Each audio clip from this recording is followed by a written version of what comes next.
Abish Adiboyi, vous m'accueillez encore une fois chez vous parce que c'est votre chaîne. Chaque fois que nous venons ici partager un aspect de la connaissance avec vous, c'est que vous nous ouvrez la porte et vous nous accueillez chez vous sur votre chaîne Aksharam International TV. Donc merci de vous abonner. Quand vous regardez une vidéo et que vous n'êtes pas encore abonné, abonnez-vous, encouragez-nous, likez, posez des questions. Nous allons y répondre. D'ailleurs même, pour cette communication, je vais répondre à une question.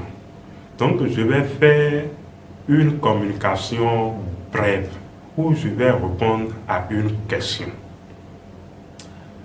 Une question qu'on m'a posée, une question de compréhension. Il s'agit de quoi? Il s'agit de l'avatar. Vous connaissez le mot avatar. Si vous ne connaissez pas le mot avatar, je vais dire une petite histoire pour rappeler à votre mémoire le mot avatar ou la compréhension du mot avatar. Si vous n'êtes pas branché film ni dessin animé, vous pouvez lire des informations sur le net. Il y a un film, un dessin animé que j'ai beaucoup aimé qui parle de l'avatar. Il s'agit alors du maître des 4 éléments qui devra alors sauver, voilà, le peuple d'un tyran, vous voyez, qui est lui-même maître d'un certain élément. Pour faire bref, l'avatar, c'est également l'élu. Vous voyez, exprimé comme ça, je vois que vous comprenez. L'avatar, c'est également élu. Nous pouvons dire également que l'avatar, c'est également le Christ. C'est également le choisi. C'est également l'enfant de la prophétie.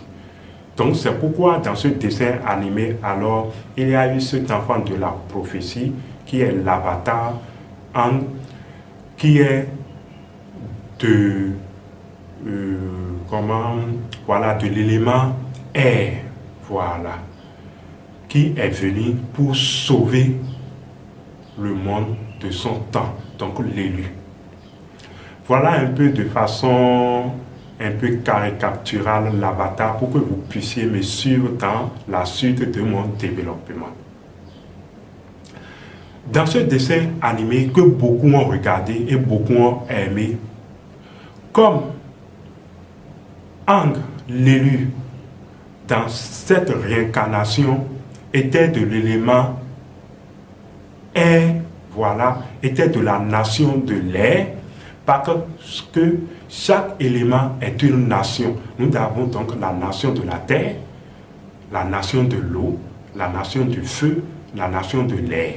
Donc, l'avatar ou Ang, l'élu, était de la nation de l'air. Beaucoup sont amenés à dire que quand on parle de l'avatar, donc, que l'avatar est forcément un maître de l'air. Vous voyez que l'avatar est forcément un maître de l'air. Mais il faut comprendre la chose plus en avant. C'est pourquoi j'aborde comme réponse l'avatar. L'avatar a une fonction première et primordiale. La fonction première primordiale de l'avatar ou de l'enfant de la prophétie, tenez-vous bien, c'est le voyageur. L'avatar, en fait, de façon identitaire, est le voyageur. Il n'appartient vraiment éternellement à aucune nation. Il voyage de nation en nation. Le Christ n'appartient à aucun pays. L'élu n'appartient à aucune nation de terre ou de l'eau ou du feu ou de l'air. Mais l'élu ou l'avatar, étant le voyageur, va à la rencontre de son destin, de sa mission, en voyageant de nation en nation. C'est d'ailleurs ce pourquoi, lors d'une existence, remarquez que l'histoire du dessin animé Avatar a bien fait remarquer qu'il y a eu d'autres avatars. Il y en a qui étaient de la nation du feu, qui étaient donc des maîtres du feu, et qui ont pu maîtriser les 4 éléments, à savoir la terre, le feu, l'eau, l'air. Il y en a qui étaient de la nation de la terre, de la nation de l'eau. Donc tout ça là, c'est des voyages de l'avatar à travers des nations. Donc l'avatar n'est pas un maître de l'air, n'est pas forcément quelqu'un qui maîtrise l'élément air. Non, mais c'est quelqu'un qui a pour fonction première le voyageur. C'est le voyageur de l'éternité.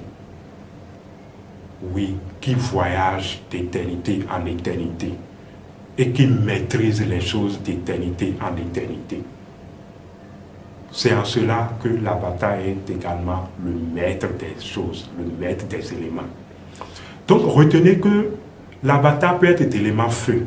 Ce n'est pas forcément de l'élément air. L'avatar peut être de l'élément eau, l'avatar peut être de l'élément terre. L'avatar a pour fonction première le voyageur. C'est l'élu. L'élu n'appartient à aucune nation. Parce que l'élu, c'est une fonction universelle. Oui, c'est une fonction universelle. Et quand vous arrivez alors à rendre actif, à vous éveiller à qui vous êtes, vous n'êtes plus, comme je le dis toujours, citoyen d'une nation. Vous êtes citoyen du monde. Vous êtes universel.